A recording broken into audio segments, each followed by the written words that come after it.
Ladies and gentlemen, welcome back to yet another episode of The Draw Step.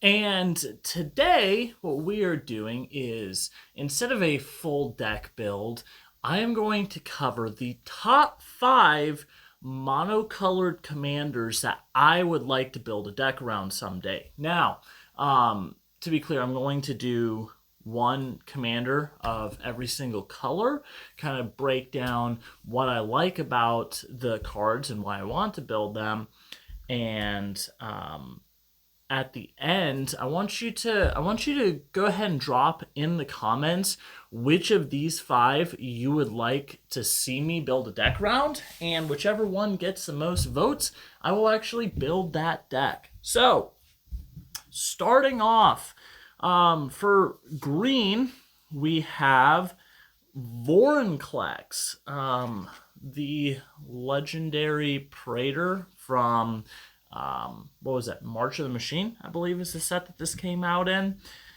It costs 5 mana for a 6/6 with Trample and Reach, which is already a pretty solid stat line. And says, when Vorinclex enters the battlefield, search your library for up to 2 forest cards, reveal them, then put them into your hand and shuffle. So, for 5 mana, you're getting to tutor for 2 lands. Now, to be fair, they do go into your hand. It's not going to drop them, but again, you're in green, so you're going to do quite a bit of ramping. And then you can pay 8 mana, exile Vorinclex, and return it to the battlefield transformed under its owner's control. So it goes from being a 6/6 trampling Reachy Boy to an enchantment saga, the Grand Evolution. And on the enchantment side, the first lore counter says mill 10 cards, put up to 2 creature cards from among the milled cards onto the battlefield. Step 2, distribute 7 +1/+1 counters among any number of target creatures you control. And then lore counter number 3, until end of turn, creatures you control gain pay 1. This creature fights target creature you don't control. Exile the Grand Evolution, return it to the battlefield. So, what I like about this is the fact that it's sort of a chaotic commander. And we'll actually get into some of the other commanders. Most of them kind of have that chaotic-esque type thing. But first of all, even just as a stat line commander, a 6/6 with Trample and Reach in green, it may be not necessarily as crazy as some of like the dinosaurs and stuff, but it's still very solid, and the value that you're getting out of it is great as well too. Getting those extra land cards to help you get to that 7 mana. So basically, by the time that you play it, you are then going to have you're going to be able to get that 2 extra mana to activate the ability. The other side of it, there's definitely some manipulation tactics that you could probably do. There's ways to, I would say, scry. Scry would be a very powerful effect. So you can see what creatures are coming up, stack your deck with some really large creatures that you'll be able to mill when that enters, and then get them onto the battlefield. Like imagine having I don't know, like an Eldrazi or some massive creature that you can then just cheat into play with that. And then on the other side, or the step 2, distributing the 7 +1/+1 counters among any number of target creatures you control. Again, you could put those on those giant creatures you just have, or you can, spread them out across a larger board state. There's a lot of different ways you can build around this deck. I like the fact that it's versatile. I like the fact that it's going to lead to different gameplay. This is definitely not like a CDEH commander. It's not like a combo heavy deck, although I'm sure you could throw combos in here. But the reason why I like it is because of that chaos and just the fact that it's very different. It's a very non-traditional commander. Next, for our mono black commander, this is from the one of the newer sets, Duskmourn. We have Valgavoth, Terror Eater. Now, using this as a commander is going to be a little challenging to do because it does cost 6 and 3 black. So 9 mana in black is going to be a bit of a push. The other problem with it, as I see it, is that even though it's that expensive, your opponents are going to see it as a threat.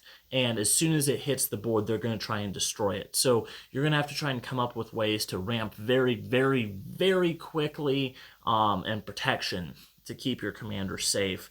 However, for that 9 mana, you're getting an Elder Demon, a 9/9 Elder Demon with flying and lifelink. So that's huge right there. You'll be able to swing on a lot of opponents, and getting that life back is great, and it actually ties in with the rest of its ability, where it has Ward, sacrifice 3 non-land permanents. Now, that's a pretty solid taxing effect to keep your opponents from wanting to destroy Valgavoth. The only downside I would say is I do wish that it would have specified like non-token permanents. I wish they would have to actually get rid of something that matters to them, because again, the token player could just get rid of 3/1/1 tokens and destroy your commander. Says if a card you didn't control would be put into an opponent's graveyard from anywhere, exile it instead. So that's going to be really good for shutting down like graveyard decks, and if you were to run like mill in this, if you were to mill your opponents, there's a lot of different ways of getting cards into an opponent's graveyard.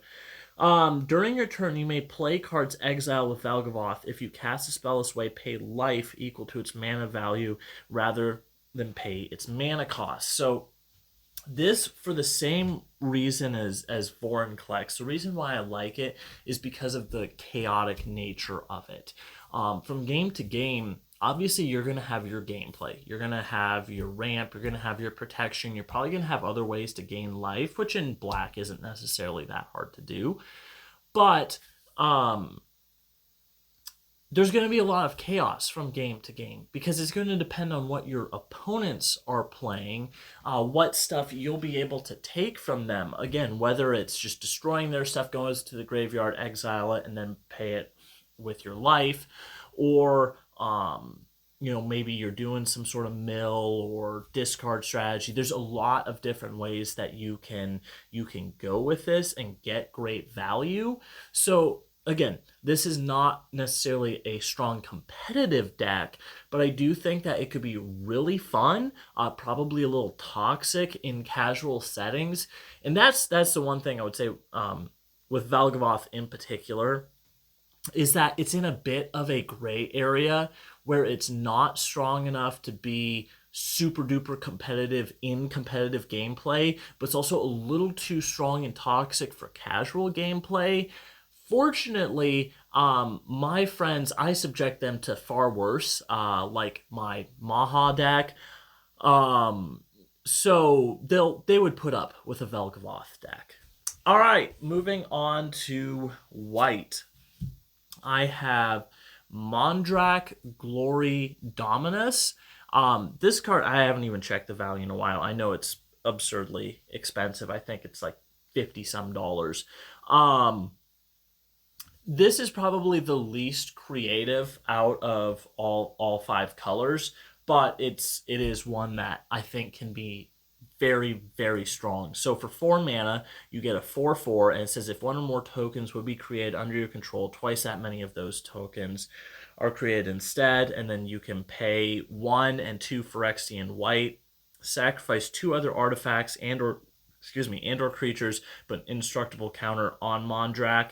So that is going to make it really hard for your opponents to be able to destroy your commander. And basically, it's just a doubling season in the command zone. Now, you are just, again, obviously, limited to mono white, so that does limit some of the cards you have access to. Like, there's great token things you can do with, like, green or blue, but white also has quite a bit with tokens. So, this one, I think, is more so power-based. The reason why I picked it is because it would be an incredibly strong effect. Whether you're creating treasure tokens, creature tokens, whatever token, whatever token path you want to go with it, I think there is quite a bit of value that you'd be able to get with your commander I also think it's a tad boring though, just doing tokens. I have a good friend who he loves tokens, and I think that this is a very strong 99 piece, but as a commander, a little wishy-washy on it. So I really hope people don't vote for this one because it's by far and away the least inspiring of these, although also the most expensive of them. So do with that what you will. All right, for mono blue, I have Malcolm Alluring Scoundrel. I believe I pronounced that right. Wow, I couldn't pronounce. 2 mana. It's a 2/1 with flash and flying. And when Malcolm Alluring Scoundrel deals combat damage to a player, put a chorus counter on it, draw a card, then discard a card. If there are 4 or more chorus counters on Malcolm, you may cast the discarded card without paying its mana cost.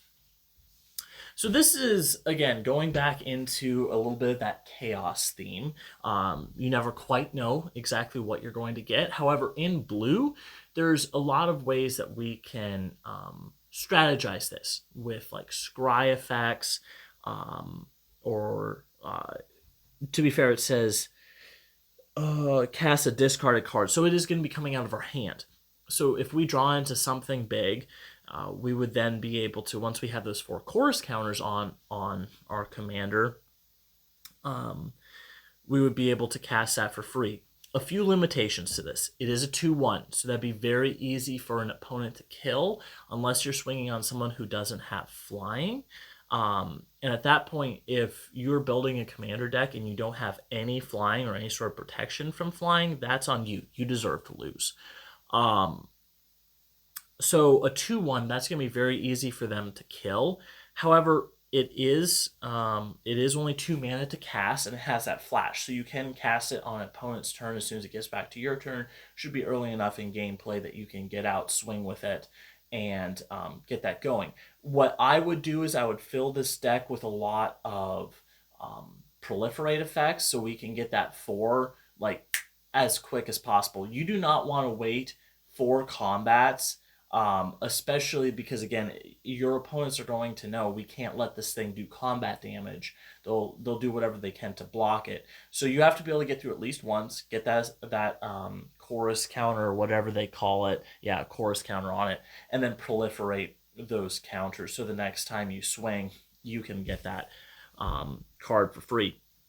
Is this the strongest? No, it's definitely not. But again, it's interesting. It's different, and I do like the idea of that tax evasion there. The final commander for our mono red, we have Krark the Thumbless. I believe it's Krark.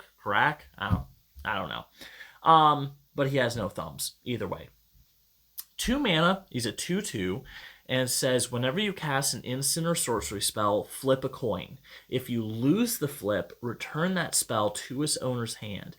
If you win the flip, copy the spell, and you may choose new targets for the copy. So, this sums up these 5 commanders in a nutshell. Chaos.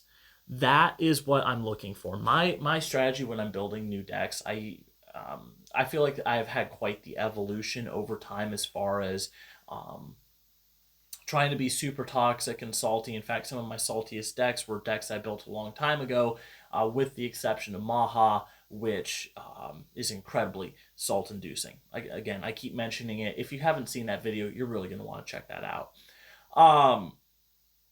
Nowadays, when I'm looking for a commander to build around, I'm not necessarily looking for the strongest commander. I'm really just looking for something that I think would be a lot of fun and bring varied gameplay so that you can keep playing the same deck over and over again and not know what to expect. And our Thumbless Goblin over here, he is really going to come down to the flip of a coin. I know there are a few other cards out there that also mention coin flipping, not a ton, but there is some synergies we could certainly bring into this. But the main thing is, if you win the flip, then you're getting to double your spell for free, which can be a very strong effect, especially depending on what you're playing. Now, on the other hand, you lose the flip, shoot, now you're going to have to recast that spell, and your opponents will see it coming. so that part does kind of stink. I think that, again, this certainly isn't the strongest. There are other cards that can just double your spells without having to risk a 50-50 shot. But I think that the whole 50-50 aspect of it, as someone who loves to gamble, I think that that is certainly a fun ability. So again, these are my picks for the top 5 monocolored commanders that I would want to build a deck around. Go ahead, let me know in the comments what your favorite monocolored commander is, and which of these you think I should build a deck around. Like I said, whichever one gets the most votes, I will build a deck for it and put it right here on the channel. That being said, make sure you like, subscribe, ring the bell notification. We got new videos dropping every Friday. And then there's going to be a video that'll pop up on screen with another great deck build that I think you're going to enjoy. I love y'all. I'll see you next time.